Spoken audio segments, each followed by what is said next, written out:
सुल्तानपुर एक छोटे से गांव में नरेंद्र नाम का लड़का अपनी बूढ़ी माँ के साथ एक छोटे से घर में रहता था। नरेंद्र के बचपन में ही उसके पिताजी का किसी बीमारी के चलते देहांत हो चुका था। पिता के गुजर जाने के बाद उसकी माँ ने दूसरों के घरों में काम करके नरेंद्र का पालन पोषण किया था।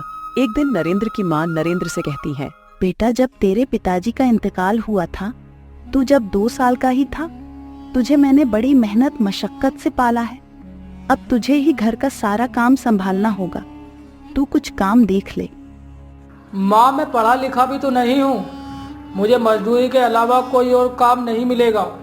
अगर मैं पढ़ा लिखा होता तो मुझे कोई छोटी मोटी नौकरी मिल जाती, और आजकल तो मजदूरी भी बहुत मुश्किल से मिलती है। बेटा, अब यूं हाथ पर हाथ रखकर तो बैठ नहीं सकते। तुझे कोई काम करना ही पड़ेगा। घर में खाने के लिए कुछ भी राशन नहीं है। तू कल कोई काम देख लेना।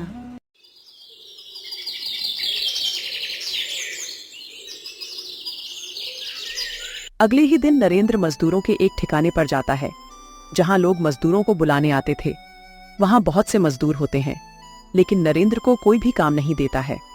अब नरेंद्र हार थककर अपने घर जाने लगता है। तभी नरेंद्र को उसका एक दोस्त मिलता है। वो नरेंद्र से कहता है, अरे नरेंद्र भाई, इतनी तेज धूप में कहां से आ रहे हो? बड़े उदास दिख रहे हो। भाई, मैं काम देखने गया था, लेकिन कोई काम नहीं मिला।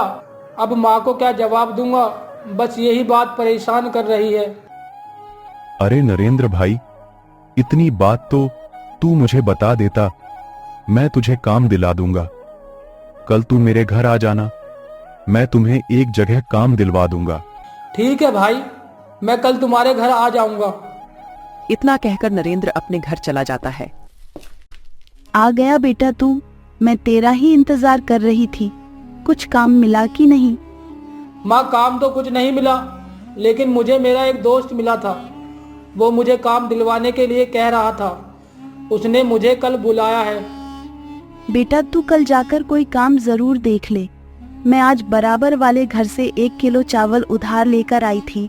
रोज रोज उधार मांगते में शर्म आती है। तुम ठीक कह रही हो माँ, मैं कल जाकर कोई काम जरूर ढूंढ लूंगा। अब नरेंद्र अपनी माँ के साथ खाना खाता है और अगले ही दिन अपने दोस्त के घर चला जाता है।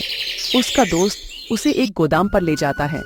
गोदाम का मालिक नरेंद्र से कहता है, सुनो नरेंद्र, तुम्हारे दोस्त सुमित ने तुम्हारे बारे में मुझे सब कुछ बता दिया है। तुम अब से यही काम करोगे। तुम्हें ये बोरे इस गाड़ी से उतारकर गोदाम में डालने हैं। हर गाड़ी को खाली करने के तुम्हें 200 रुपए मिलेंगे। चलो अब जल्दी काम पर लग जाओ, दूसरी गाड़ी आने ही वाली है। नरेंद्र गाड़ी से सारे बोरे उतारकर गोदाम में रख देता है। मालिक, मैंने सारी बोरियां गोदाम में रख दी हैं। अब मुझे मेरी मजदूरी के पैसे दे दो। नरेंद्र, तुमने तो बड़ी जल्दी सारी बोरियां गोदाम में रख दी। ये लो अपनी मजदूरी, और कल जल्दी आ जाना। नरेंद्र गोदाम के मालिक से पैसे लेकर चला जाता है। मजदूरी के पैसों से वो अपने घर का राशन लेकर जाता है और फिर अपनी माँ से कहता है, माँ, मैं पूरे हफ्ते का राशन ले आया हूँ। अब तुम्हें परेशान होने की कोई जरूरत नहीं है। बेटा, ये तूने बहुत अच्छा किया जो पूरे हफ्ते का राशन ले आया। वैसे बेटा, काम क्या था? माँ, मजदूरी के अलावा और क्या काम हो सकता है? गाड़ी से बोरियां उतारकर गोदाम में रखी थी, उसकी वजह से सारा शरीर दुख रहा है। तुम मुझे जल्दी से खाना दे दो, मैं खाना खाकर आराम करूंगा। मुझे सुबह जल्दी निकलना है। नरेंद्र खाना खाकर सो जाता है। शरीर में थकावट की वजह से नरेंद्र की आंख थोड़ी देर से खुलती है। नरेंद्र जल्दी से उठकर अपनी माँ को बीगर बताए काम के लिए निकल जाता है। जब नरेंद्र काम पर पहुँचता है तो गोदाम का मालिक नरेंद्र से कहता है, अरे नरेंद्र, ये कोई वक्त है आने का? मैं कब से तुम्हारा इंतजार कर रहा था। सुबह से 2 गाड़ी खाली हो चुकी हैं, इसलिए मैंने किसी और को काम पर रख लिया। मैंने तुम्हें कल ही बता दिया था कि सुबह जल्दी आना है, लेकिन तुमने मेरी बात की कोई परवाह नहीं की। मालिक, रात शरीर बहुत दुख गया था, इसलिए पता ही नहीं चला सुबह कब हो गई। मैं आज के लिए आपसे माफ़ी चाहता हूँ। कल से समय से पहले ही आ जाऊँगा। भाई, अब मैं दूसरे आदमी को काम के लिए बोल चुका हूँ। वो सुबह से एक गाड़ी खाली कर चुका है। अब मैं उसे मना नहीं कर सकता, इसलिए तुम कोई और काम ढूंढ लो। नरेंद्र निराश होकर वहां से अपने घर चला जाता है।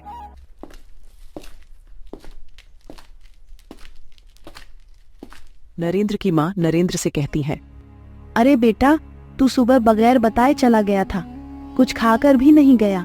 यूं खाली पेट मत जाया कर, वरना शरीर में कमजोरी आ जाएगी। अगर तू जाने से पहले मुझे बता देता तो मैं तेरे लिए कुछ बना देती। माँ, मुझे काम पर जाने में देरी हो गई थी, इसलिए मालिक ने मुझे काम के लिए मना कर दिया। उन्होंने किसी और को काम पर रख लिया। बेटा, ये तो बहुत बुरा हुआ। तू अब क्या करेगा? तू कोई और काम देख ले। माँ, मुझसे मजदूरी नहीं होगी, मैं अपना कोई काम शुरू करूँगा। बेटा, तू अपना क्या काम शुरू करेगा? और अपना काम शुरू करने के लिए तो बहुत पैसा चाहिए। इस वक्त तो हमारे पास 1 रुपया भी नहीं है। बेटा, तू महीने 2 महीने किसी और के यहाँ काम कर ले। जब तेरे पास पैसे हो जाए तो अपना काम शुरू कर लेना। तुम सही कह रही हो माँ, मैं कल कोई दूसरा काम देखने जाऊंगा। अगले ही दिन नरेंद्र काम की तलाश में घर से निकल जाता है। रास्ते में उसे एक बूढ़ा आदमी मिलता है। वो नरेंद्र से कहता है, बेटा, तुम मेरा ये सामान मेरे घर तक पहुंचा दोगे? मेरे शरीर में इतनी जान नहीं है कि मैं इसे ले जा सकूं। अरे बाबा, तुम परेशान क्यों होते हो? मैं अभी तुम्हारा ये सामान तुम्हारे घर पहुंचा देता हूँ। आप ये सामान मेरे सर पर रखवा दीजिए। बूढ़ा आदमी सामान नरेंद्र के सर पर रखवा देता है। नरेंद्र सामान को उस बूढ़े आदमी के घर पहुंचा देता है। बूढ़ा नरेंद्र से कहता है, बेटा, तुमने मेरी मदद की है, इसीलिए मैं भी तुम्हारी मदद करना चाहता हूं। मैं जानता हूं तुम सुबह से काम की तलाश में भटक रहे हो, लेकिन तुम्हें कोई भी काम नहीं मिला है। मेरे पास ये संदूक है, इसमें सोना है। मैं चाहता हूं तुम ये अपने साथ ले जाओ। मेरा कोई पता नहीं कब ऊपर पहुंच जाऊं। मेरे बाद किसी गलत आदमी के हाथ अगर लग गया तो बहुत बड़ी मुसीबत खड़ी हो जाएगी। इसीलिए तुम इस सोने को लेकर जाओ और सोने का सही जगह पर इस्तेमाल करना। नरेंद्र सोने का संदूक उठाकर अपने घर ले जाता है।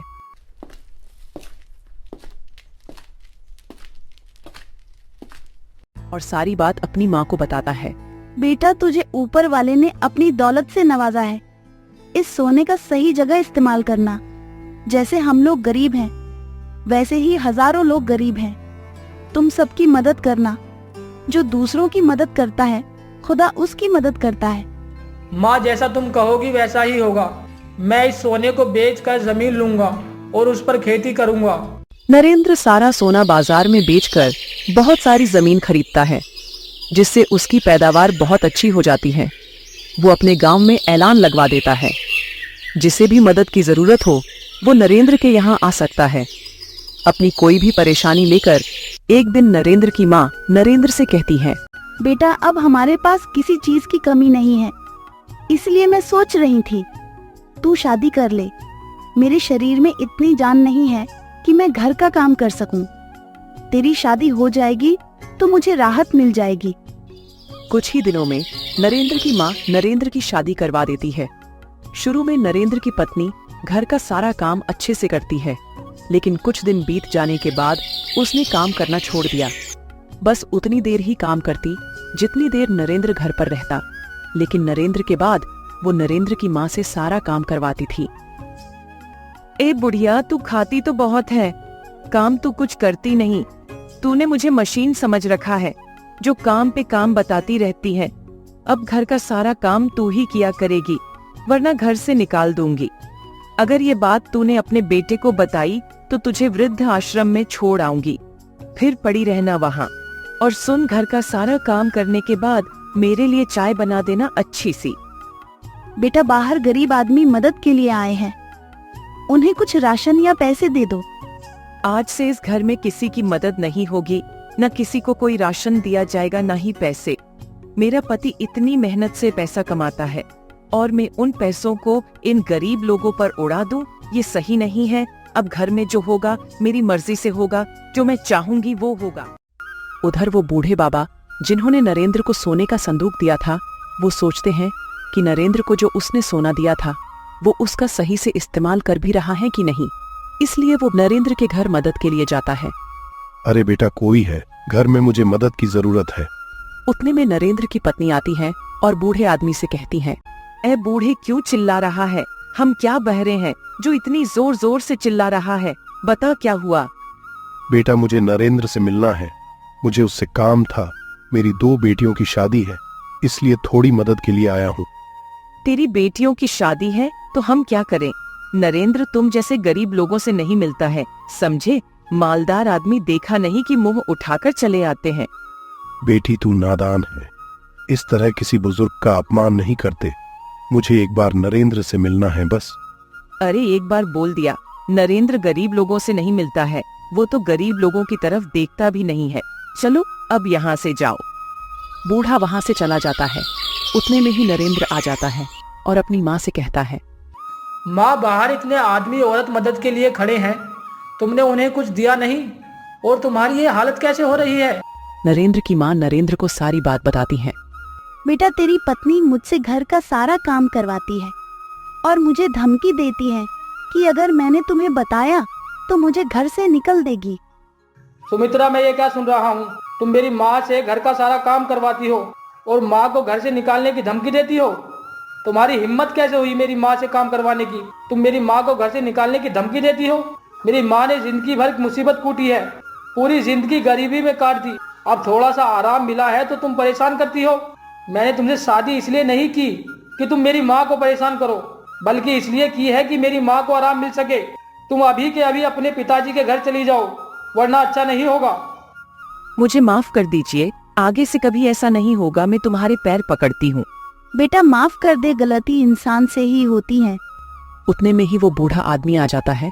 वो नरेंद्र से कहता है, बेटा, मैंने तुम्हारी सारी बात सुन ली है। मैं थोड़ी देर पहले तुम्हारे घर आया था तुमसे मिलने के लिए, लेकिन तुम्हारी पत्नी ने कह दिया कि तुम गरीब लोगों से नहीं मिलते हो। लेकिन मुझे यकीन नहीं हुआ, इसलिए मैं बाहर खड़ा हुआ तुम्हारा इंतजार कर रहा था। तुम्हारी पत्नी नादान है, इसे माफ कर दो। अब ये दोबारा ऐसा नहीं करेगी। नरेंद्र अपनी पत्नी को माफ कर देता है। फिर सारा परिवार खुशी खुशी रहने लगता है।